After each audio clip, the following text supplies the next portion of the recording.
Hello and welcome back to the podcast. My name is Leanne Vogel. I'm a functional medicine practitioner and holistic nutritionist. And today we're talking about thriving through menopause with my friend and colleague, Andrea Jones from Abundant Wellness with Andrea.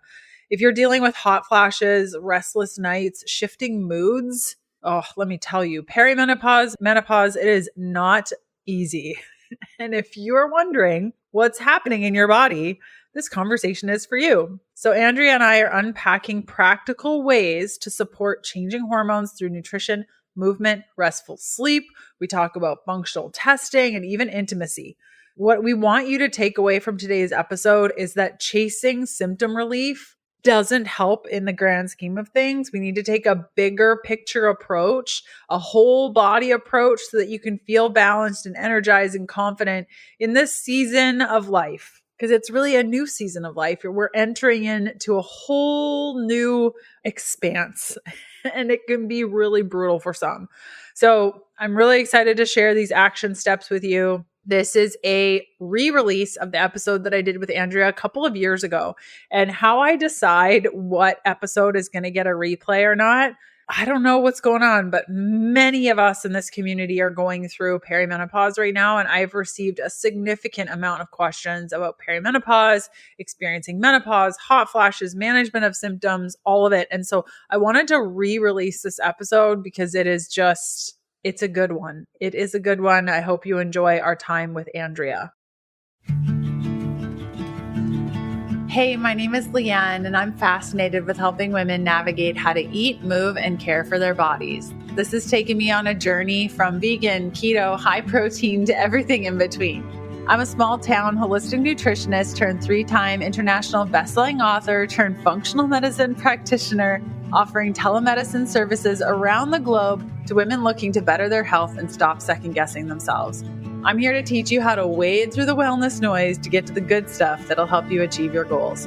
Whether you're seeking relief from chronic ailments, striving for peak performance, or simply eager to live a more vibrant life, this podcast is your go-to resource for actionable advice and inspiration. Together, we'll uncover the interconnectedness of nutrition, movement, sleep, stress management, and mindset, empowering you to make informed choices that support your unique health journey. Think of it as quality time with your bestie mixed with a little med school so you're empowered at your next doctor visit. Get ready to be challenged and encouraged while you learn about your body and how to care for it healthfully. Join me as we embrace vitality, reclaim our innate potential, and discover what it truly means to pursue healthfulness.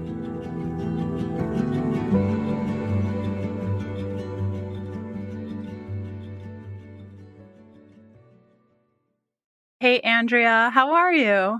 Doing well, thank you. We're at the beach this week, so we're getting some sunshine and some much needed R&R.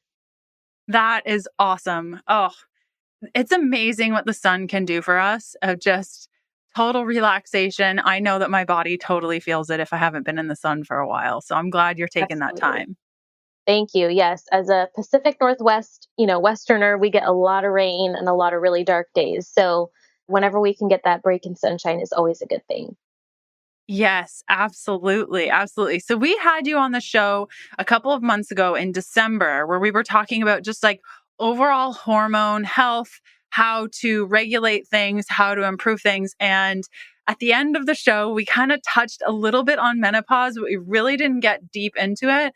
And I love the way you approach health and wellness. So we chatted about coming back on the show and chatting about all things menopause. So today's episode is dedicated to menopause, what's going on, what to expect, what is quote unquote normal when it ain't normal and we shouldn't be experiencing that. Just because something is common doesn't mean that it should be experienced. Hormone replacement therapy and whether it's the be all end all and so much more. So I'm so excited to dive in. How did you get interested in this hormone menopause realm with your practice?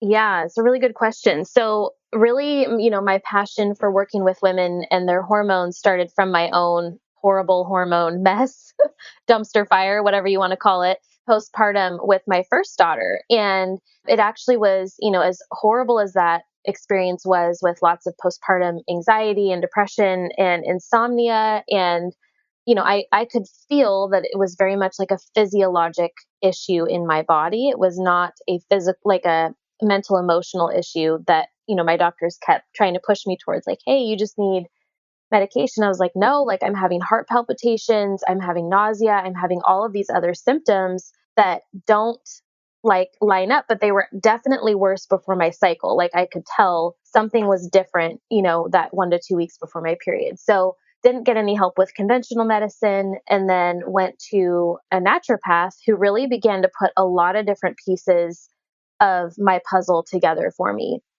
A lot of symptoms like mood swings, depression before my cycle that had never been addressed. And, from the time I was like 12 or 13 years old. And so it really was that experience of walking that journey out, which was I had to change a lot of lifestyle things. I had to change my diet. I had to address food allergies and inflammation. And that really began to just burn this passion in me, for women who were really just falling through the net in the healthcare industry. Completely. And because this topic is so dedicated to menopause, I kind of want to set the stage for what are the top issues facing menopausal women and why, and then we'll kind of delve into all the nitty-gritty. But what in your experience working with clients have you seen is like the top issues facing these women? Absolutely. Well, I feel like there's a couple layers to that question because there's the issues they bring in, right? And then there's the issues that are really much bigger underneath. So we'll kind of start with the issues that they bring in as their priority.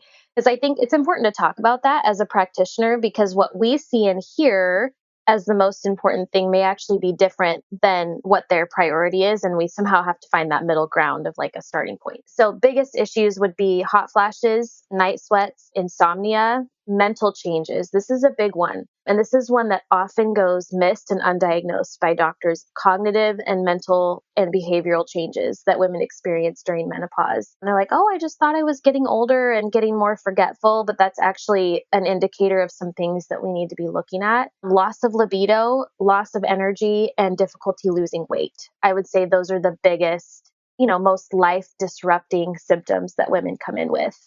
Yes, completely. And so if we want to just like flip up that rock and look at the underbelly of things, you said, on the top layer, what clients and what women are coming to you or experiencing menopause and all those symptoms that you just described and those priorities, really, as a practitioner, what are you seeing kind of as it sounds like root cause underneath all of that? Like, yes, the hot flashes, the changes in mental capacity, but what's going on underneath that hood?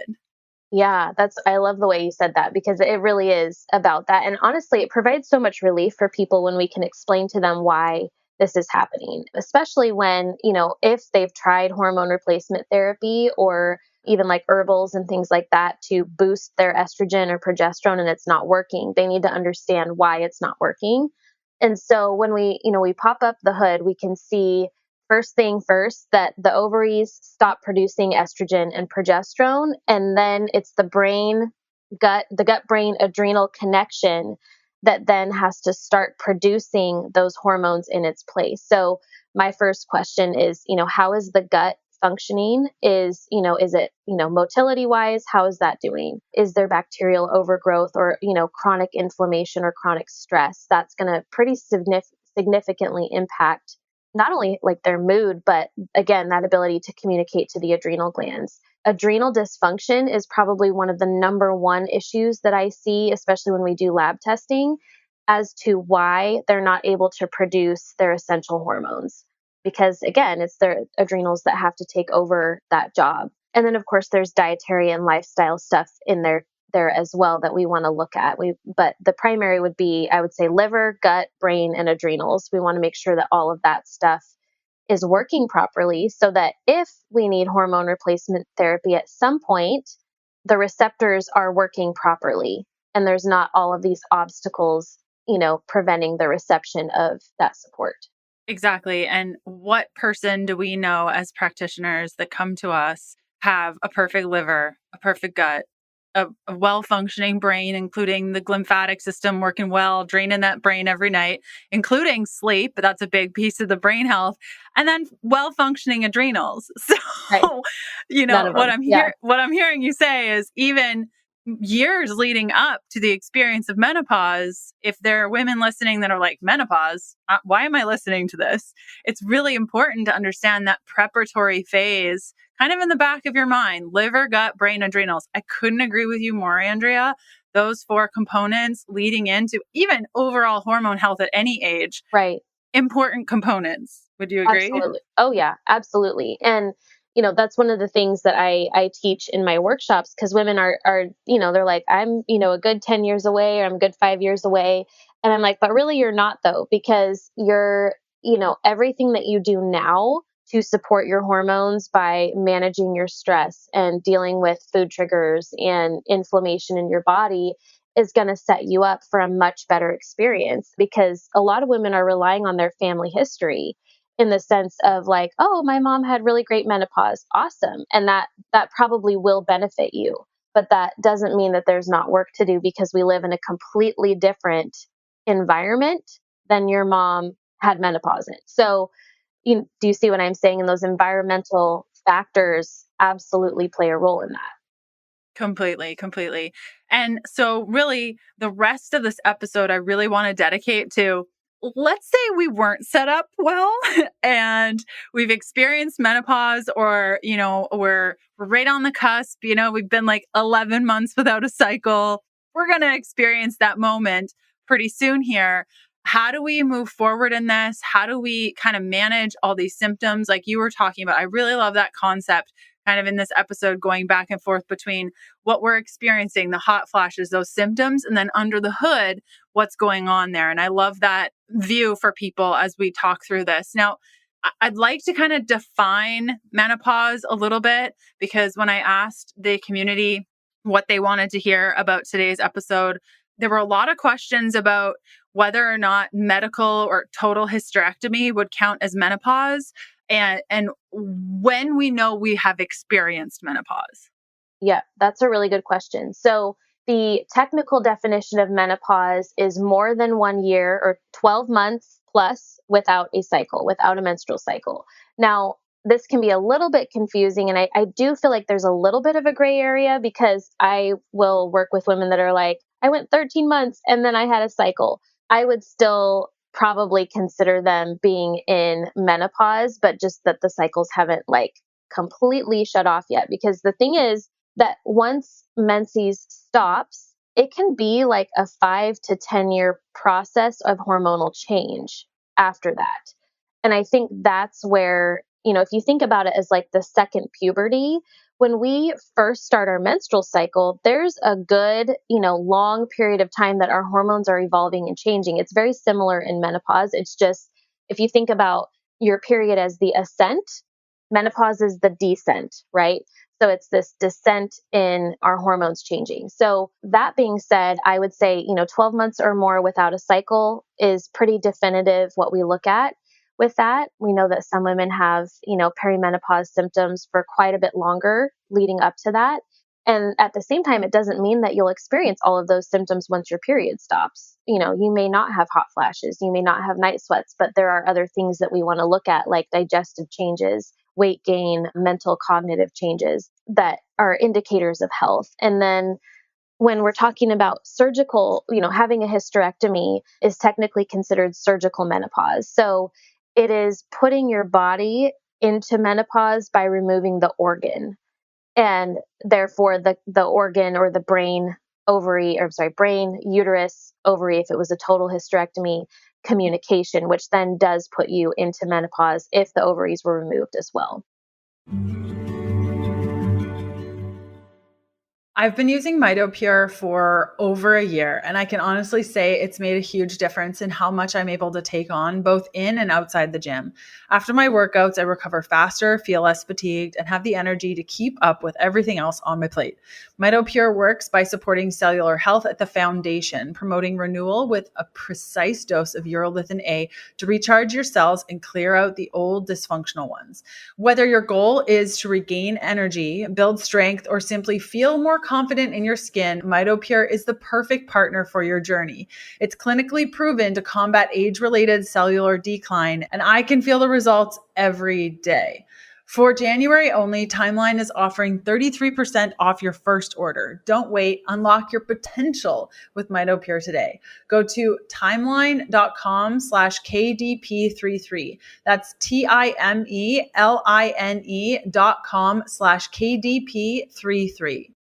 Okay, great. I love that. I love kind of thinking of just like the process of puberty, that ascent. Now we're going into this descent, which is menopause. And I love that vision, and that might help as we move forward. So let's talk first about diet, because this is the Keto Diet Podcast.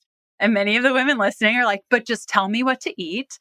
What have you seen when it comes to that shift, when it comes to intake, hunger, diet, what we respond to? Maybe are we more carbohydrate sensitive? Do we need more protein? What are we seeing as it relates to diet? Good question. So I would say that this depends very heavily, and I think you would agree with me on this, very heavily on the health of the gut before you enter into menopause. So a lot of times, let's say I'm talking to somebody and they're like, oh, I always had mood swings before my cycle and bloating. And because when I'm doing like an assessment on somebody who's in menopause, I like to know what their periods were like, because it does help me to kind of find maybe some hidden like areas of dysfunction. And so if they're saying they had mood swings and sugar cravings and weight fluctuations and bloating before their cycle, then to me, that is a big red flag that there's some underlying gut issues that are going to carry us into menopause, which absolutely will affect not only our blood sugar regulation, but the kind of foods we can tolerate, our sugar cravings. And so once I have a good idea of like, what is their overall kind of gut health picture looking like, then I'm going to be able to better assess, like, these are where we need to start with food, which I know is not the answer your listeners are looking for, because it's not a one size fits all. But I would say that with that, we also do tend to see more sensitivity to sugars and carbohydrates. Like the types of carbs are, more difficult to, it's like I could have potatoes and gain 5 pounds, or I could have rice and butter and not gain any weight. And there's this kind of confusion about whether or not to eat carbs at all, or whether or not they're going to be able to tolerate them. Definitely a need for an increase in protein and fat. I would say those are the two biggest ones. Again, because of the mental, cognitive, and hormonal needs during that stage rely a little bit more heavily on the amino acids from proteins and fat. Would you agree with that? Is that kind of similar to 100%. I think protein, the thing that has driven me the most crazy through being in the ketogenic space since 2014, which is nuts, time flies, is the demonization of protein. And I think we're getting better at this with the whole gluconeogenesis situation. If you eat too much protein, it's going to kick you out of ketosis and blah, blah, blah, blah, blah. Protein is the most essential to the entire situation, especially for women, especially older women. Like protein, 1 billion% without a doubt needs to be top priority. In fact, I'm kind of getting to the point with my clients that I would rather them hit their protein amount on a meal by meal basis before we even talk about ketones. I could care less about that situation. I really want to make sure that you have enough protein. So I agree with you. I agree with you completely. Absolutely. And then, yeah, that makes total sense, because I do, especially if there's been, kind of a history of like chronic dieting, or which, I mean, pretty much any of us like in our 30s, Yeah. 40s have that in our, 50s, that's just the 20s, generation that we were raised ends. in. Yeah, Yeah. everyone. It's a lot harder to I don't want to say get over that mentality, but it's a little trickier to work through the mental mindsets that have come with that and really retrain them how to eat for their body and for the specific obstacles that we're facing. And so sometimes what I'll give kind of some basic guidelines of like, okay, we need to be, aiming for, let's say 20 to 30 grams of protein per meal. If you're splitting that up 3 times a day, we want to get a robust variety of proteins. You need to make sure you're getting animal products in there. We need those heme based foods and nutrients. And then we start focusing more on like the, getting your vegetable intake and the cruciferous veggies. And, then we peel it back layer by layer, but I definitely don't, land blast them with 21 things they need to change in a day. But we got to build on this. And then once they're trying things and they're really starting to identify, okay, I can have carbs, but when I eat this, this, and this, I feel bloated, I feel foggy. Then that's how I know like there's some more work that we need to do on the gut. And either we start implementing some testing to see what the issues actually are, or I can just tell clinically, how we need to move forward with that. Yes, completely. Couldn't agree with you more. Now, this kind of leads into the question about weight because there was something you said, I can't recall exactly what it is, but it made me feel nervous for women listening of like, does that mean I'm going to have to eat more? And like, you just listed off a lot of food that I restrict. Did you just say rice and butter? And did you just say potato? And so there's a lot of, because we were talking about the diet mentality, a lot of women are going into menopause eating 1,200 calories, 1,300 calories, also working out. Now they're gaining weight. And the draw to just eat less and work out more to try to control this. Because let's be honest, when you see your body growing, there's a little bit of a panic that occurs. And especially with menopause, where the hormones are changing, for a lot of women, it feels like we're totally out of control and it can spiral into this whole situation. So, what advice do you have for a woman that might be just, I don't want to say totally freaking out, but that feeling when your body is just like not doing what you want it to do and you're freaking out about it?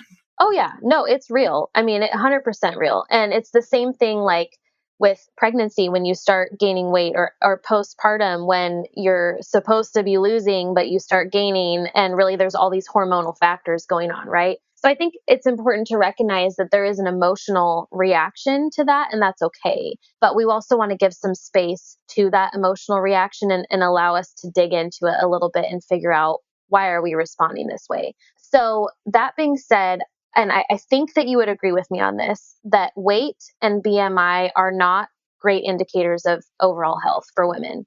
They're terrible indicators of overall health for women. What we want to look at is, how does this person feel in their body?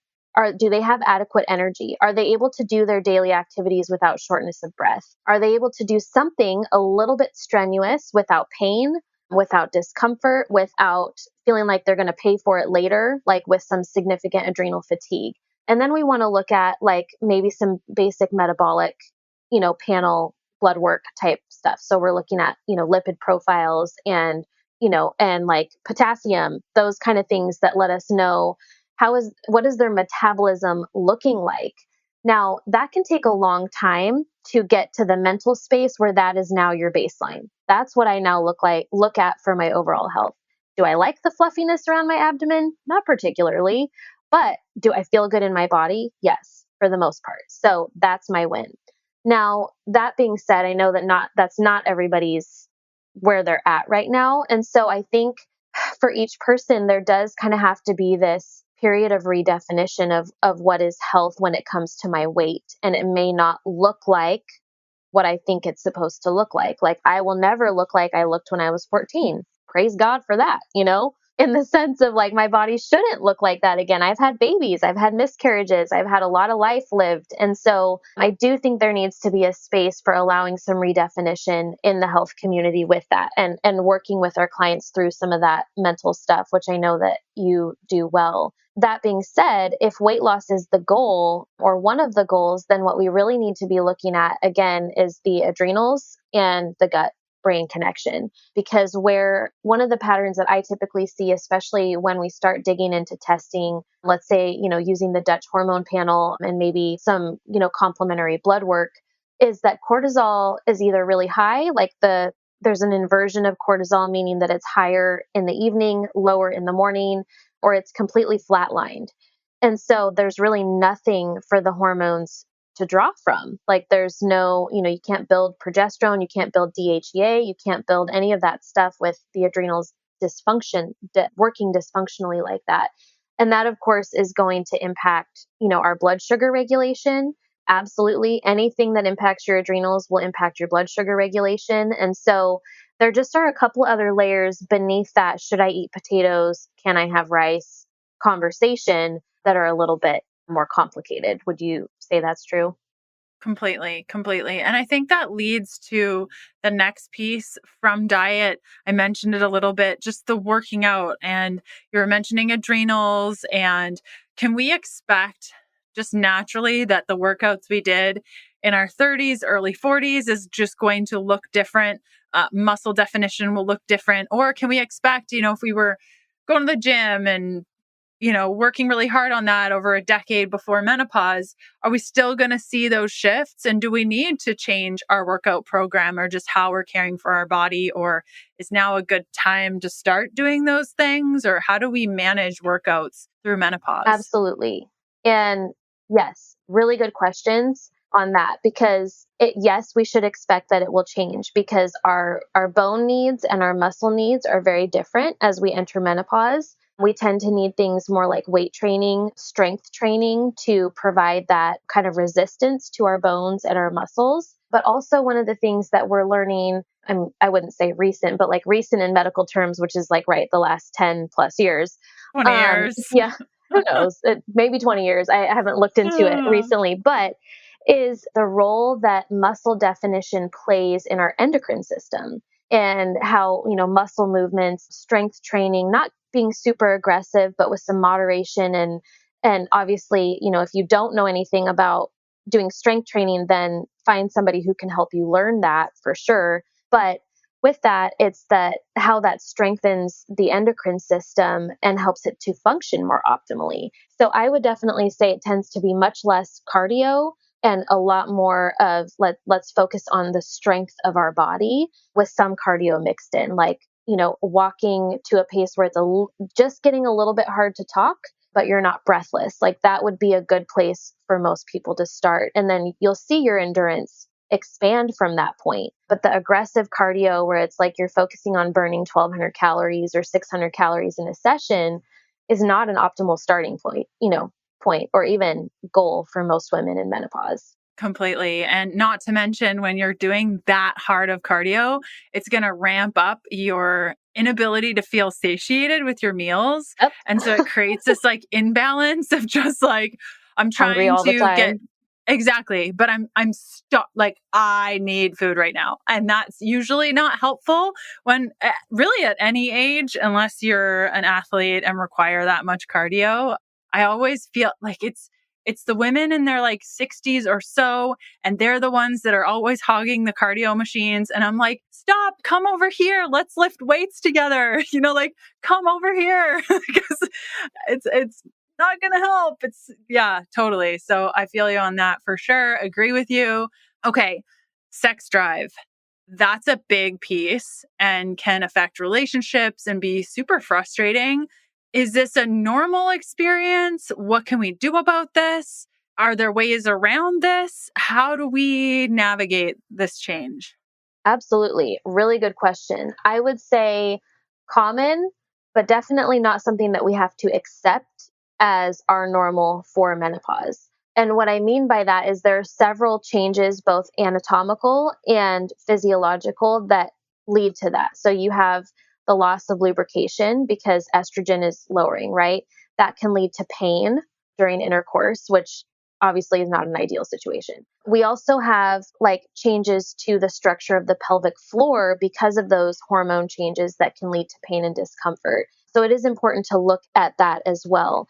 But kind of again, if you peel that back one more layer, what we want to be looking at with that is, okay, what are the things that influence lubrication? If it's estrogen, then what are some ways we can support estrogen? Well, number one, we're going to be looking at the adrenal gland function. Is it producing DHEA? Or, and is it producing estrogen? Because if we just throw, an estrogen based support at you, like an herbal or suppositories or even hormonal, hormone replacement therapy, but we're not looking at the adrenals, then that's going to impact really how, kind of like I said at the beginning, how your body receives that supplemental support. So we do want to be looking at, if there's overall adrenal dysfunction that's not able to produce estrogen.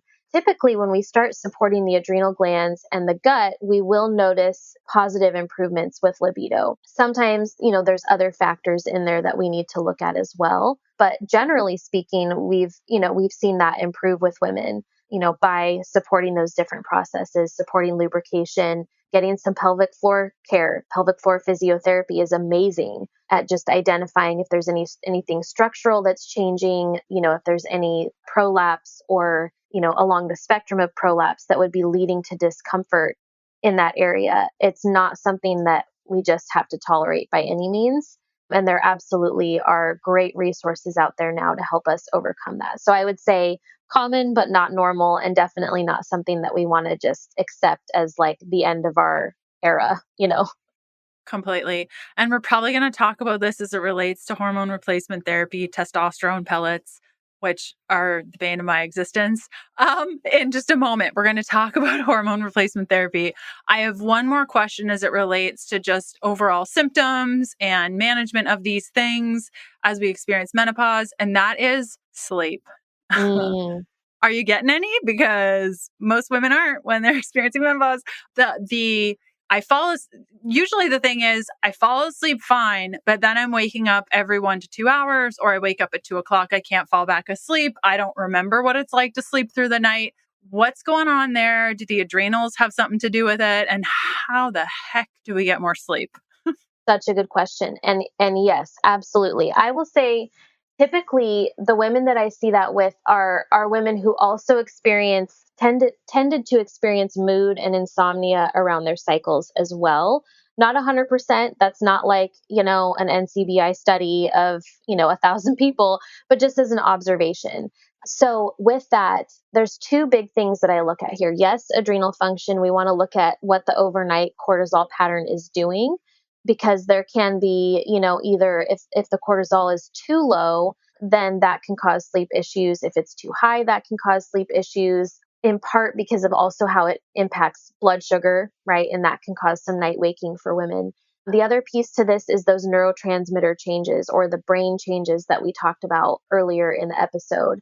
And those are things like, our production of serotonin and dopamine and melatonin even can decrease as we get older. And so there are some ways that we can help support that by supporting the gut brain axis, by, providing certain nutrient building blocks. Again, protein is huge for this because we get those basic neurotransmitter building blocks from the amino acids in protein.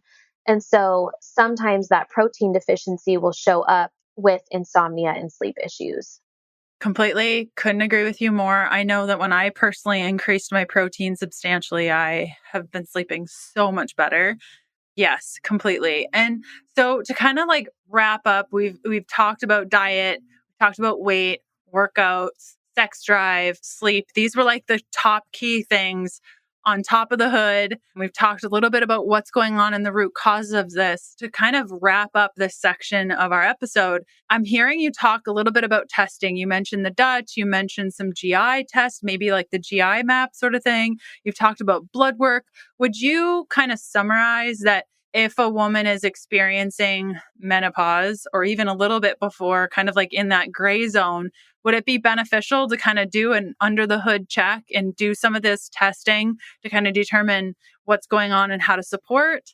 Absolutely. Yes. So I typically start specifically my menopausal women, sometimes my perimenopausal women, if I'm getting the sense that there's some vague kind of stuff going on that I just don't have a clear enough picture to treat. Always start them with a Dutch hormone panel. And the reason why I do that is because it does show us, what their adrenal glands are doing. How is their cortisol? Those, big key factors. What is their estrogen doing? And sometimes we'll do that even for women who are on hormone replacement therapy because we want to see what is their body actually responding to. And that gives us a really good baseline for where we need to focus our efforts. That way we're not, treating estrogen when we really need to be treating adrenal dysfunction. Yes, completely. Picture August 1st. You roll out of bed with real energy, the kind that cruises through the afternoon. Your cravings took a back seat, your skin looks lit from within, and the number on the scale finally reflects the work that you're putting in. What's changed? The muscle metabolic collection of bioactive precision peptides. Fit speeds recovery, lean stabilizes appetite and metabolism, and hydrated keeps every cell firing. Right now, new customers can slice $50 off this trio. The first $25 comes off automatically when you set up a subscription. And at checkout, when you use the code SUMMER25, you're going to get another $25 off. And your order comes with free shipping. And that's not all. Everyone who uses the code before July 31st will get a private invite to my live August macro masterclass and be entered into a draw for 3 months of personalized macro coaching with me. Here's how to get it. Go to leannevogel.com/make or tap the bioactive peptides link in the show notes. Scroll down and look for the muscle and metabolic collection. Set it up on subscription, and on checkout, use the code SUMMER25 for the discount. Then expect a text from my personal number where we'll stay connected and I'll share the call details with you in August. Again, that's leannevogel.com/make and the code SUMMER25. And one of the questions that was very common is I feel like we've answered this, but I'm just going to kind of summarize here a little bit. A lot of people were asking do I need to approach menopause with just balanced hormones? And this kind of gets into the hormone replacement therapy, and the standard method of care when it comes to menopause is let's test your hormones. They're imbalanced. Here are the hormones. Take these. You'll be great. And what I'm hearing you say is, yes, hormones can be imbalanced, but there's so many things under that hood that we need to address. We talked about liver, gut, brain, adrenals. When we are going to our allopathic doctor and we're saying, my life is a mess, I hate menopause, get me out of this, help me. And they're running our hormones via blood tests. They say it's fine, or maybe they recommend hormone replacement therapy. Where's the disconnect? Because a lot of women get on hormone replacement therapy. Maybe it works for a month or two, and then it just doesn't feel all that great. How can we fix what's going on here? Yeah, it's a really good question. And sadly, it is very common. I would say I know very, very, very few women that are on hormone replacement therapy as a standalone treatment that's actually helping them. Very few women. So, which makes me wonder why the heck are we only prescribing that? But that's a topic for another day. So, I would say what's typically going on there is, again, your body is it's hungry for, if you think about these progesterone and estrogen molecules, because our body depends so much on them for many different processes in the body. So typically when somebody starts progesterone or estrogen, whether it's a cream, pill, tincture, whatever, those receptors are like, oh man, I'm getting fed. This is awesome. However, if we have not addressed the reasons why, for one woman that could be adrenal, for another woman that could be a gut liver issue, right? If we have not addressed the reasons why the body's not producing those things, then we're going to see very, very temporary results. And typically it's like this crash and burn that happens where I was feeling great for 2 months and then I am right back to where I was 2 months ago and I feel awful. And so what we want to do is there is a place for hormone replacement therapy. I do believe there are some women that benefit from it under certain circumstances, which for me is typically only if we've addressed the root causes thoroughly. We have supported your adrenal glands. We are, addressing stress factors in your life. We're optimizing your sleep. We're optimizing your nutrition. And there's still a deficit there for whatever reason, then we can begin adding in those supports or working, collaboratively with an allopathic doctor to get those additional supports in place. But typically why that happens is because, again, the root causes have not been appropriately addressed. Yes. And I think the statement HRT is not a standalone treatment kind of just summarizes it. Yeah. So well, because a very, very, very, very common, probably 97%, if I had to choose a number, common of women that I work with who have experienced this. They've gone to their doctor. They've said menopause sucks. Test me. They've determined that testosterone is the reason why they're experiencing everything. And if they just get a pellet, everything will be better. Oh gosh. And most of the time, these women end up having such high estrogen. Like I have seen insane levels that I didn't even think was possible because these pellets go into our body. Testosterone will convert into estrogen via aromatase. And if your liver is not on point and your gut microbiome is messed up, there's some sort of dysbiotic pattern that's encouraging glucuronidase from reactivating estrogen. You have this like perfect storm of estrogen excess. And like this, every time I see a pellet, I'm like, No. okay, maybe you will be maybe one of those people that is not affected by this, but I have not seen that yet. Right. Well, and I think when you said that HRT is not a standalone treatment, absolutely, because what is being missed there is that every hormone works in biofeedback to every other cell in the body and every other hormone. So you can't just treat testosterone and expect that only testosterone will be affected. You can't just treat estrogen and expect that only estrogen will be affected. The body just does not work that way. So Yes. that would be kind of the nutshell, I think. That's why I'm like, this doesn't make any sense to me. Somebody explain it in a way that I can understand. But really, it's because it's not right. It's not accurate at all. Well, and I think that goes to the broader conversation, which we don't have like oodles of time to talk about. But if you go to your doctor and you say, I'm having a gut problem, they refer you to a GI doctor, or I'm having a nose problem, they refer you to an up.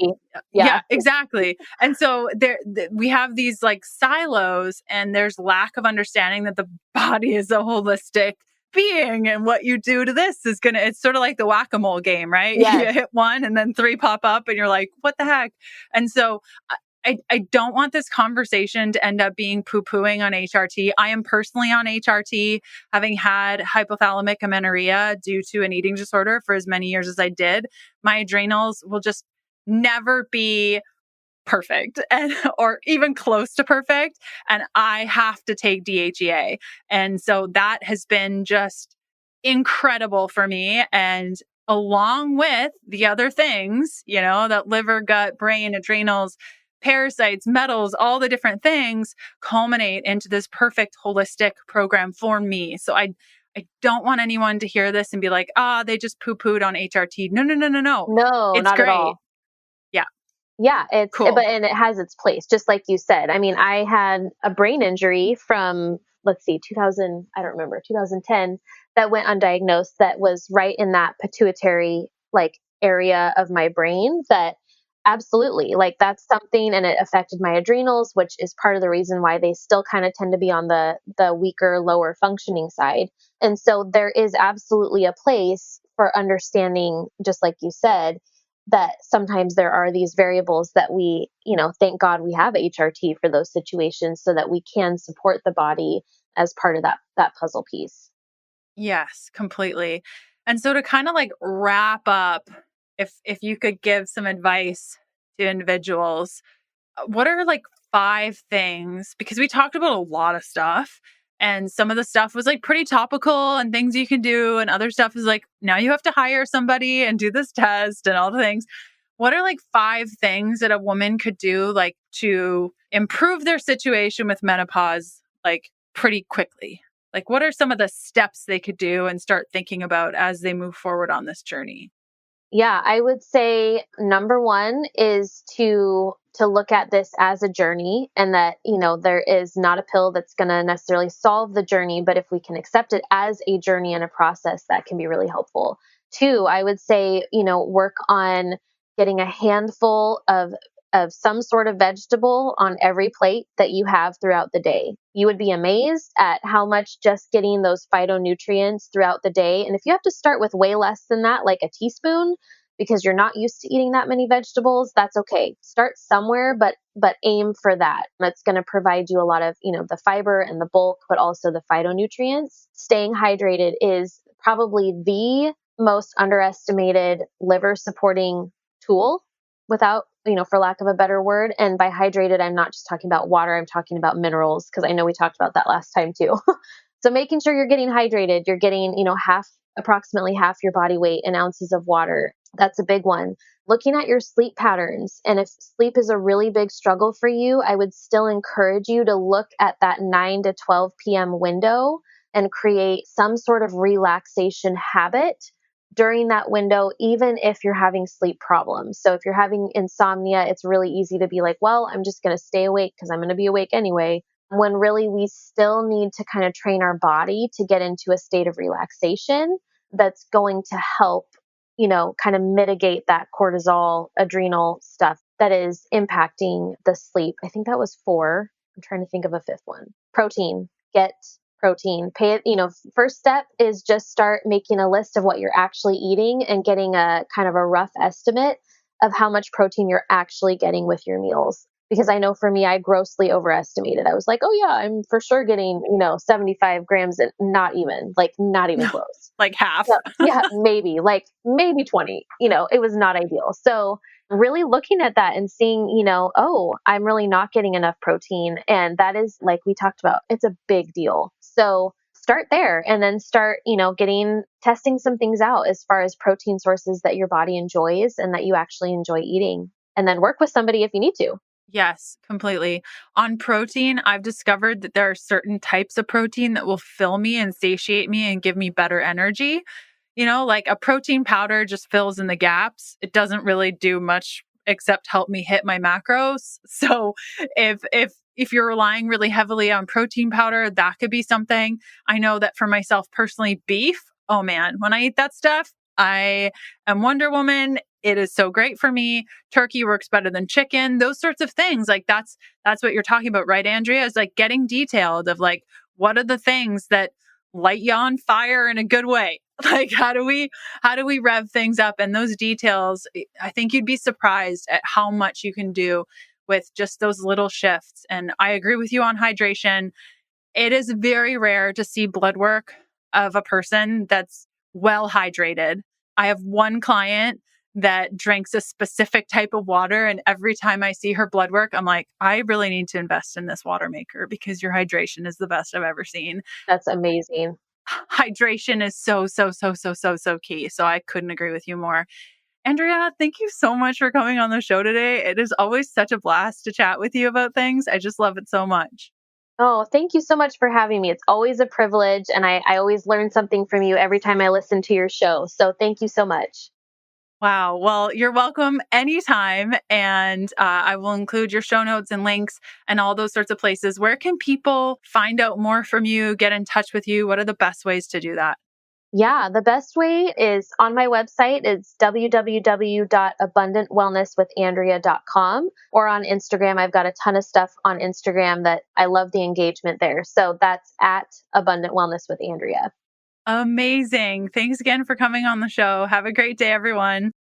A great episode, right? I really hope you enjoyed it. You can find out more about Andrea by going to abundantwellnesswithandrea.com. She is fabulous. She knows her stuff. She is just so wonderful. I love her to bits. So I'm glad that you stuck around, and we'll see you back here for another episode. Bye. Thanks for listening to the Healthful Pursuit Podcast. Join us next Tuesday for another episode of the show. If you're looking for free resources, there are a couple of places you can go. The first to my blog, healthfulpursuit.com, where you're going to find loads of recipes.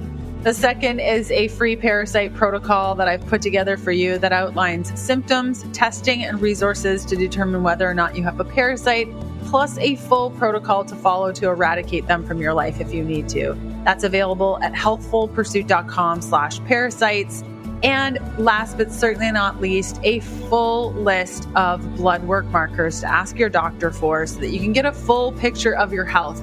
You can grab that free resource by going to healthfulpursuit.com/labs. The Healthful Pursuit Podcast, including show notes and links, provides information in respect to healthy living, recipes, nutrition, and diet, and is intended for informational purposes only. The information provided is not a substitute for medical advice, diagnosis, or treatment, nor is it to be construed as such. We cannot guarantee that the information provided on the Healthful Pursuit Podcast reflects the most up-to-date medical research. Information is provided without any representation or warranties of any kind. Please consult a qualified health practitioner with any questions you may have regarding your health and nutrition program.